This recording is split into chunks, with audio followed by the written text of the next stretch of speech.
すごい気持ちよさそうやな。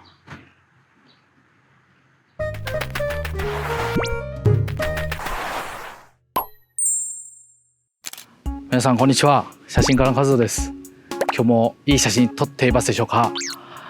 今回はですね、前回の続きで、前回はね、カノコ模様の綺麗な子とか角鹿クイズ出しましたね。あそこから少し移動して飛び日野という場所に来てるんですけども、この場所はですね、夕方になるとたくさんの鹿たちがね、この緑のね、この芝を食べに集まってくるんですよね。その光景をちょっとね見たいなと思ってやってきました。まだ今時間としては4時半過ぎなので、鹿たちが集まるまでには時間があるんですけども、ちょっと見に行ってみましょうか。ここは午前中、朝ね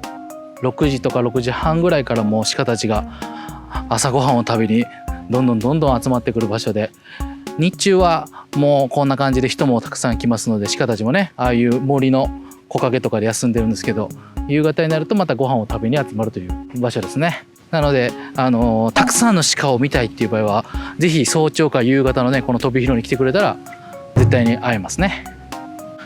もうここの飛び火野の鹿たちはね本当に人に慣れてる鹿なので、変に追いかけたり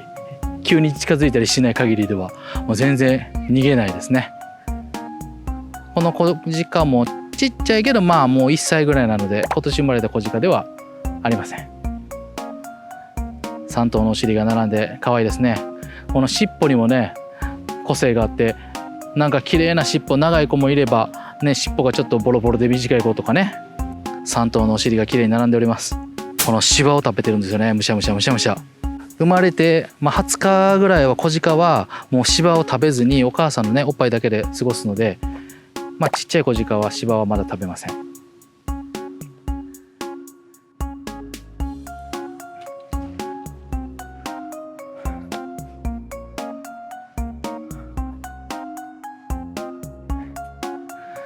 じゃあちょっと斜面の方下っていこうか。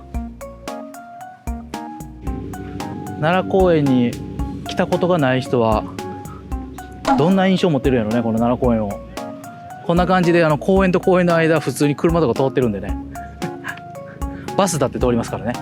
なので奈良駅というところからああいう、市内循環とかね乗っていただければ、こういう飛び火野とかいろんなところにも巡れますから。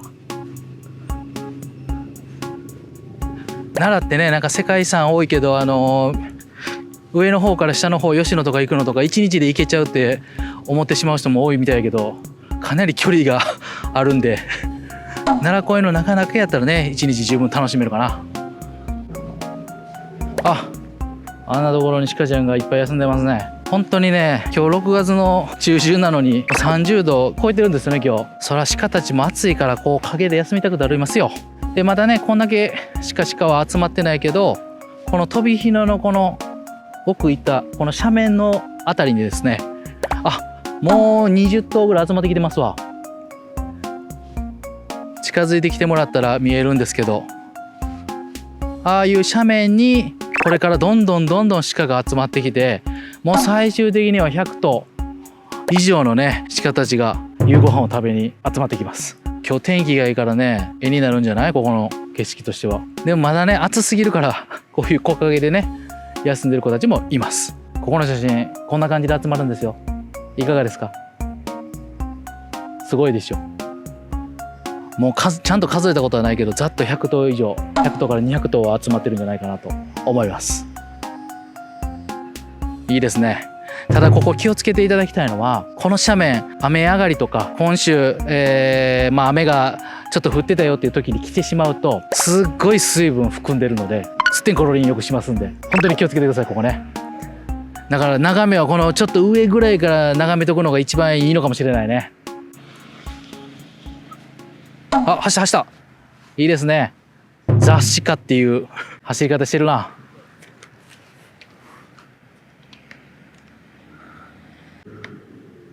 みんな木陰にちょっと暑さをしのぐために集まっていくやん。さあここからどうしようということで、今ね、まだ4時半なのでもう少し鹿たちが集まるまで時間がありますので、一旦夕方までジャンプして移動したいと思います。行きましょう。カメラ置いとこう。待っといてね。おい、ほら来ましたよ。タイムスリップ、もうあっという間、もう今時計ないけど6時ぐらいですかね。鐘の音が聞こえてましたから、見てください。予想よりも少ないです。これが現実ですからね。100頭ぐらい集まる見込みで、今さっきね話してましたけど、ざっと数えて40頭から50頭いるかなぐらいですね。もうちょっと時間待てば来るかなと思って待ってたんですけど、なかなかもう来ないので、もう今見ていただいてます。こんな感じで飛び火のではね、まあでもこれでもね十分な鹿たちの数ですよ。その鹿たちがこういう感じでね、夕食を食べにこの飛び火のという場所に訪れます。今巡行でね、夕日が向こうから照ってるんで、鹿たちの色が綺麗に見えてます。山も綺麗しね、高円山、左側原始林なんですけど、でちょっと下っていって、で逆光でね鹿たちを見ると、鹿たちのこの体のラインがまた綺麗に見えますので、ちょっとそっちからでも見たいなと思います。先ほども言いましたけど、この斜面かなり水を含んでまして滑るんで、ここへ行きましょうか。そうそう、中にねちっちゃい小鹿ちゃんもいたので、もう小鹿でも一緒にお母さんと一緒に芝食べてたから、もう生まれて1ヶ月、まあ1ヶ月経ってるかな、2、3週間は経ってる子かなとは思いますね。じゃあここでパッと見てですね、小鹿がこの中に紛れております。さあどこにいるでしょうね。人もいますけれども小鹿もいます。ヒントはカメラマンの動きかな。わかりましたか？カメラマンさん、黒い服のカメラマンさんのちょうど5メートルぐらい前にいるのかな。小鹿ちゃん座ってますね。ちょっと僕らも近寄れるとこまで行ってみましょう。この子もちっちゃいけど、よく見ると毛が生え変わってる子なので、冬を越した子なんですよね。なので見た目はちっちゃいけど、まあ去年の秋に生まれた子かなと思います。小鹿に比べたらちょっと大きいんでね。基本今年生まれた小鹿はみんなカノコ模様で綺麗な子なので、こういう冬毛が残ってないんでね。はい。で小鹿を撮るとき可愛さをアップさせるためにね、レンズの先端を芝生にそっと置いてみましょう。そしたらね、前ボケというのが起こります。ただくっつけすぎると前ボケがうるさくなってピントが合わないので、ほんの数センチ浮かしてあげましょう。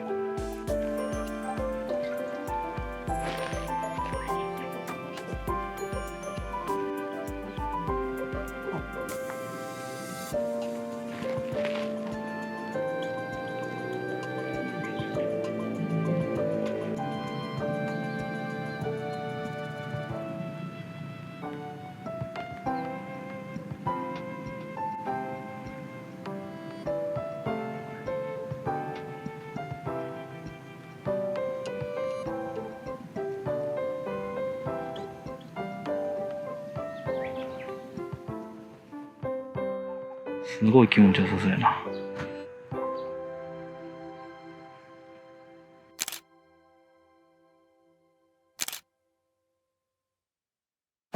この夕日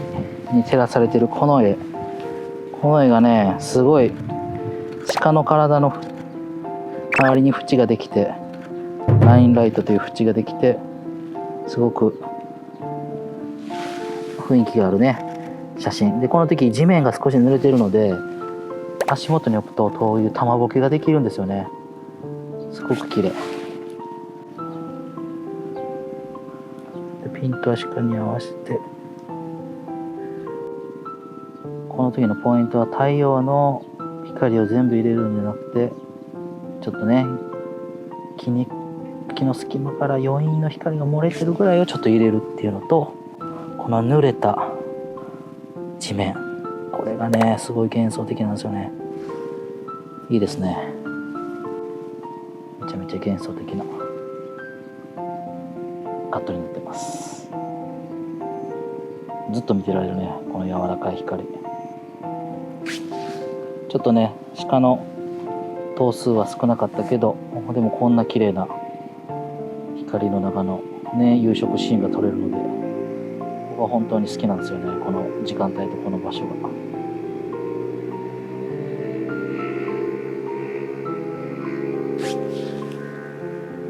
めちゃめちゃいい感じですね。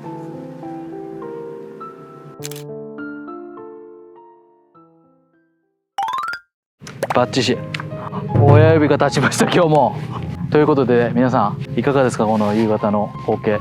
数は少なくとも今ねご覧いただいた通りすごい神秘的な光景が見れたんじゃないかなと思います。ぜひ夏のね日中は暑くても夕方こういう6時とかでも明るいので、涼しいし、この時間帯にね飛び火のに来てこういった夕食の光景も